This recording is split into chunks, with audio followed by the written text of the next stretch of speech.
Help support AMTV by becoming a patron, an AMTV staff member, and following us over on Twitter.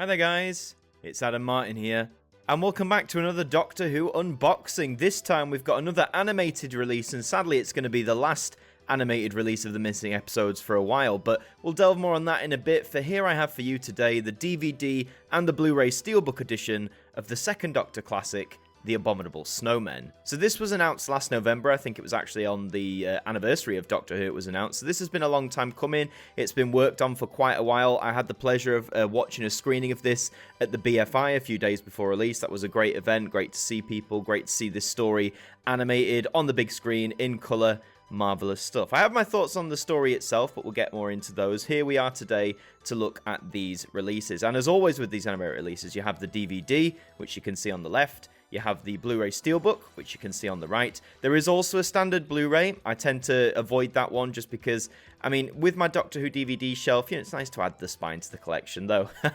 Talk more on that in just a second. But yes, there is a standard Blu-ray out there as well if you'd like to go for that. All of them have the same special features on them, the same content on them, all that sort of stuff. So don't think you're missing out on any information like that because you aren't. So as normal, we will start today with the DVD release. So as you can see, this is the slip cover for it. We can see Patrick Troughton as the second Doctor there, holding one of the Yeti control spheres. You can see two of the big furry boys at the side there, and the Himalayan mountains of Tibet in the background. So very nice cover, actually. I love like the mix of blue and white hues. It actually reminds me of one of the cover variants that Abominable Snowmen got when it was a Target book. I'll see if I can put it on screen, but it kind of gives me those vibes, but I really like it. You can see it's rated PG. There's 3 discs involved, but let's twizzle this on over. You can see the spine here with the slipcover. It's a nice colourful spine, different to the rest of the Doctor Who DVD range. Obviously, it's got the modern Doctor Who logo for a start and a specific background, but hey, personal preference, isn't it?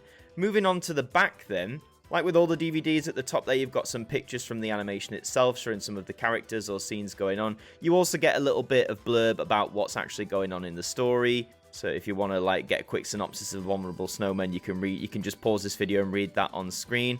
It says at the bottom, the last paragraph, most of the original 1967 master recordings of the 6-part adventure, The Abominable Snowmen, were lost soon after the programme's original transmission. However, audio-only recordings of the episode have survived and have been used here to create a brand new, fully animated presentation of this lost classic, as well as the one surviving segment, Episode 2. That is important to note. This is a 6-part story. Only Episode 2 still exists, which is available to view on this set here.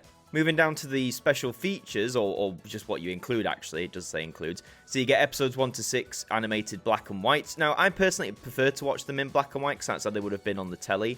But you also get them in colour, which is how I watched them at the BFI, of course, so all 6 episodes are in colour as well. You get a restored version of the surviving original episode 2, which I've heard the film segments of this apparently look fantastic, so looking forward to delving into that. You also get a photo recon version of episodes 1, 3, 4, 5, and 6, the missing ones. I don't mind the photo recons. I totally understand they're not for everyone, so yeah, but it's there. I guess it's a nice option to have. You also get a making-of documentary. Talk more about that in a second. There are audio commentaries. You get 8mm home footage, which I believe was shot by Fraser Hines when they went to film, and it's in colour too. You have archive interview with Mervyn Haseman, who was one of the writers of this story. I think that was done on 31 Who in around 1990. You also have a photo gallery, a teaser trailer for this release, and PDF ROM content. So all usual stuff you'd expect. Lots of special features on Doctor Who releases here. So out the slipcover, you can see the cover's the same. We'll open it up here. Right, let's have a look at what we've got. We'll get the leaflets out of the way just for the time being. 3 discs there. So disc 1 presents the animation in black and white. So you've got episodes 1 to 6, the original episode 2, and also some special features. Disc 2 has the colour version of the animation alongside some special features too. And Disc 3, on the other hand, has the photo reconstruction of the Abominable Snowmen, the original episode 2, and also some bonus features. So that's what's on the discs, which mimic the artwork. So let's have a look at the booklet you get in. So we start with an introductory page done by Gary Russell, who was the chief guy in charge of putting this animation together. Him and the team at Big Finish Creative have handled a few of these by now. They've done Fury from the Deep, Galaxy 4, alongside the other creative team who handled various other releases like Evil of the Daleks, for example. So you get a bit of insight into how they put this thing together. And you also get production notes from the original story, like back in 1967, how this came together, all the location filming, etc. Lovely bits of information there. Okay, so you got the disc contents there, so you get your little breakdown of what's on there. As mentioned, you get the animated reconstruction. So on disc 1, on the restored version of episode 2, you have the following optional audio commentaries. So one includes Fraser Hines, who played Jamie, and the film camera assistant John Walker. There's also another one which features Deborah Watling, who played Victoria, and that was done back in 2004. The animated reconstruction, as you can see, this has an audio commentary featuring lots of different ones. So on episode 1, you have production assistant Judy Shears. On episodes 2 and 6, you have animation producer and director Gary Russell. On episode 3, you have cameraman Bernard Newnham. On episode 4, you have Fraser Hines and film camera assistant John Walker. And on episode 5, you have the special sound designer Brian Hodgson and makeup designer Sylvia James. Marvellous. Nice to see there's so many different contributors to these commentaries. Always nice to have that, because there were a lot of people who made these stories, and it's nice that a lot of them, those who are still with us, get a chance to share those things. So also on disc 1, you can see at the bottom there is some material from episode 4, which was featured on Late Night Lineup, which is quite fun. And yes, you have the 31 who interview with Mervyn Haseman. That's good there. So episode 2, of course, you've got different commentaries there. And on disc 3, which has the photo recon, but you also get the main bonus features. So you have Troughton in Tibet making the Abominable Snowman. Now, at the BFI, they previewed the first few minutes of this. This has been handled by Chris Chapman and his team at Moonballoon. And honestly, from what we saw, it's a stunning doc. I can't wait to delve into this fully. Lots of new interviews, archive interviews as well. And it's 40 minutes, so that's going to keep you busy. You've also got the photo gallery, a teaser trailer, and scripts as well, which you can access via PDF or on your ROM drive. Wonderful stuff. And on the back of these, as always, you've got a cast list, you've got the producer director, main credits for the 2022 version, the animation, and my favourite at the bottom, all 6 episodes, which have their original transmission dates and the audience approx. So you can notice here, 6.3, 6, 7.1. So this mainly hovered in the high 6, just between 6 and 7.5 million, really. If you want to know more about Series 5, we did cover that on the history of Doctor Who viewing figures, so please do check that out. And you also get the little merch booklet, so what we got, of course, get Jamie and the Second Doctor. You've got comics you can get. The video game is out now, I believe, in physical edition, which is really cool. Both The Edge of Reality. Oh, it says pre-order. There you go. You can get more Target books. You can get the Sensorites on vinyl. Really cool. Some audiobooks from the BBC. You can join the escape room thing, the Worlds of Wonder, the exhibition at Liverpool. To subscribe to Doctor Who magazine, and this is cool, the Diamond collection for the Second Doctor, including what looks like pins, a thing from the War Games, mugs. It looks really cool. That's partly from Forbidden Planet, is it? Of course it is. And on the back, the early adventures from Big Finish, starring the First and Second Doctor in new stories. Highly recommend that range, one of their best. Now, I wanted to show you this. This is the flipped artwork, so you take the insert out and flip it. This, of course, matches most of the Doctor Who DVD range. You've got the McGann, Pertwee / McGann era logo, the TARDIS roundels at the top there, that font used for the title, the Patrick Troughton years at the bottom. This is how most people, I think, tend to display their Doctor Who DVDs. Obviously, it's got all the same information at the back, same blurb, same including. However, on the spine, look at this. Oh my god. Now listen, I'm not too bothered about this, but for whatever reason, a PG sticker has been placed over... Well, it's not even a sticker. That's part of the artwork. At first, I thought it was a sticker. No, that's printed on the artwork. So if you're particular about how your shelves look, you might... Well, if you're that bothered about it, you might have to print your own custom cover without this. Otherwise, I don't know what you're going to do. Yeah, so that is the DVD edition of The Abominable Snowmen. At HMV, this currently retails for £17.99, which seems a bit excessive for DVD, I've got to be honest. But hey, I guess you're getting 3 discs, a lot of content on there, but that's what it is. I think most of the retailers are the same, so keep that in mind.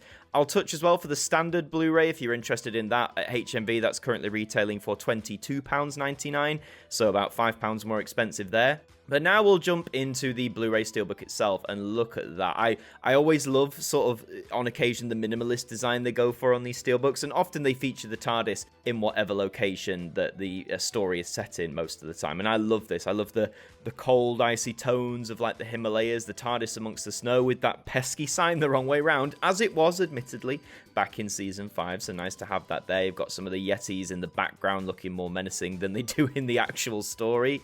Obviously, the lovely Abominable Snowman font. I think this is just another solid artwork here for the Steelbook. Really love that.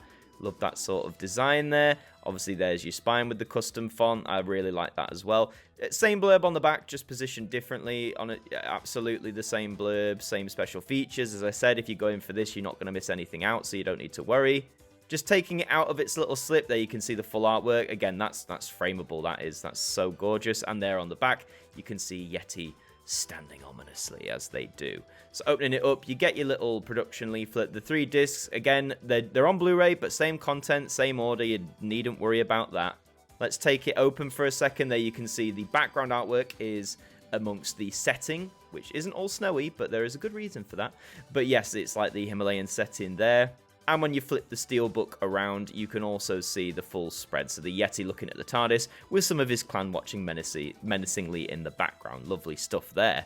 And that, in a nutshell, is the Steelbook. Again, there wasn't really much to delve into because it's the same content. It's just on Blu-ray and in a lovely Steelbook. I really like the Steelbook releases for the animations, so I'm always interested in getting that. And it means you get a Blu-ray copy as well.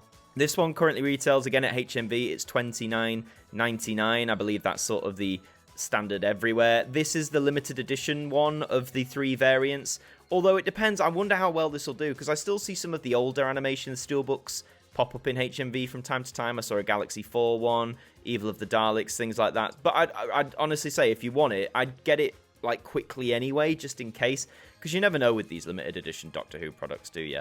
So after all that, just to close out, what do I think of the story itself? Well, I'd listened to the Abominable Snowmen, the soundtrack, years ago, but I hadn't actually delved into it in ages.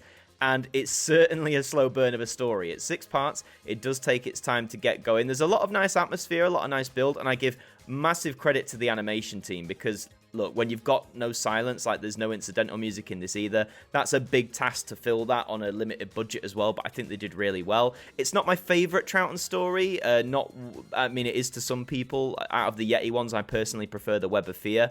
But there are some great moments. Part 6, or episode 6, I should say, in particular, is great. I love the final confrontation with Pandasambhavar. I think that's really cool. There's lots of good building. I say lots of good dialogue as well. Lots of good character moments for the TARDIS trio here. So yeah, it was really great to see it animated. Again, not my favourite, but again, on a way to bow out for the animations for now. I think the team did a great job. Some massive props to Gary Russell, everyone at Big Finish Creative, the team at Digitoons who were able to put this together. And yeah, just to touch on that, I think I did a video on this way back in January, but this is going to be the last animated one for a while. BBC America's not continuing the funding. But as Gary Russell quite rightly pointed out at the BFI, these things come in cycles. You know, the first animation was The Invasion back in 2006. We had a 7-year gap before we had, like, The Reign of Terror, The Moon Base, The 10th Planet. Then we had another few years gap before we got Power of the Daleks, and so on and so forth. So I think this isn't going to be the end totally. There will be more Doctor Who animations. I just think it's a case of when.